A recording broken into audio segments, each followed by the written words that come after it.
Today we begin in Syria.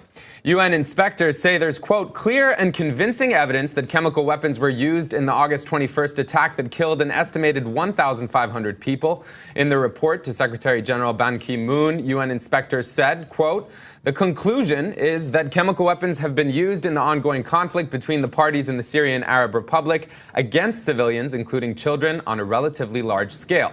The Assad regime still insists the attack was carried out by the rebels, and Ban Ki-moon is scheduled to present the report to the UN Security Council on Monday. On Saturday, U.S. Secretary of State John Kerry and Russian Foreign Minister Sergei Lavrov laid out the steps Syria must take to eliminate its stockpile of weapons. Under the plan, Damascus must submit a list of its chemical arsenal within 1 week, and international inspectors must be on the ground no later than November. All production must also be destroyed by November, and all chemical weapons material eliminated by mid-2014.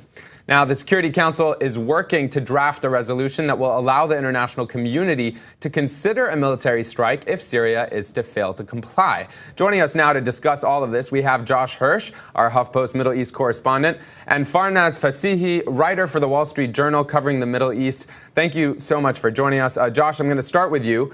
We're trying to eliminate Syria's chemical weapon stockpiles while the country is involved still in a brutal war. There seems to be almost an obsession over the chemical weapons in contrast to some other issues about the war.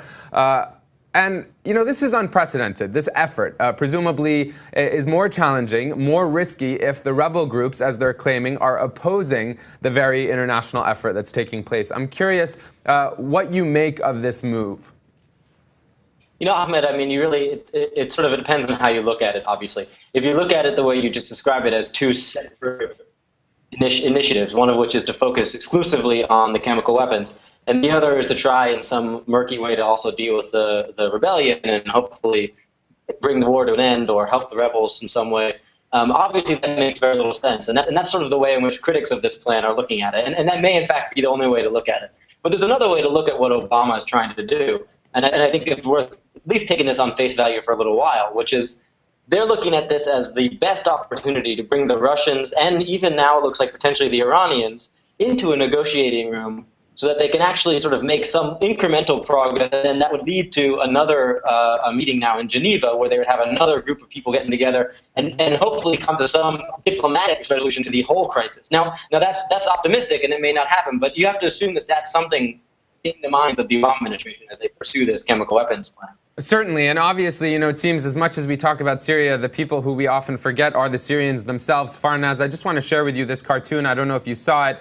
There you have it, Syrians running, obviously, from other conventional weapons, saying, yay, no more chemical weapons.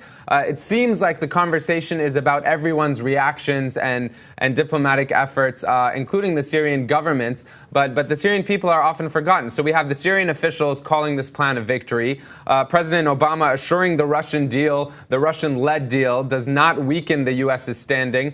Farnaz, when the U.S. went into Iraq and Afghanistan, they did it unilaterally. They didn't care whether the world was with them or not. At the least, Russia seems to have gained stature by these kind of political maneuverings. As a U.S. strike would have proved that Russia is powerless, given how much it has supported Syria. So I'm curious what you make of this deal. The media is focusing on chemical weapons, and the fact that this cartoon, or what this cartoon is hinting at, seems to be missing that narrative at the very least. Going back firstly to what the Syrian people feel and how they perceive the potential attack by the U.S. The public opinion was very mixed. I mean, we spoke to Syrians on both sides of the divide, both in rebel-controlled territories among the opposition and activists, who were some were supportive of an attack, some were against an attack.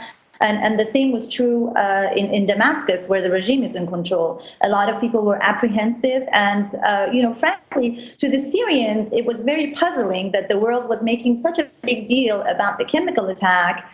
And as horrific and tragic as it was to have 1,400 people killed, but in this past 2 years of conflict, almost 100,000 civilians have been killed. Mm-hmm. So when you spoke to civilians, they said, well, how come 100,000 civilians, many of them children, didn't stir the international community to do something? Why now? And among those who supported a military strike, there's a sense of disappointment, a sense that now President Bashar Assad is going to gain the upper hand and that the war may drag on.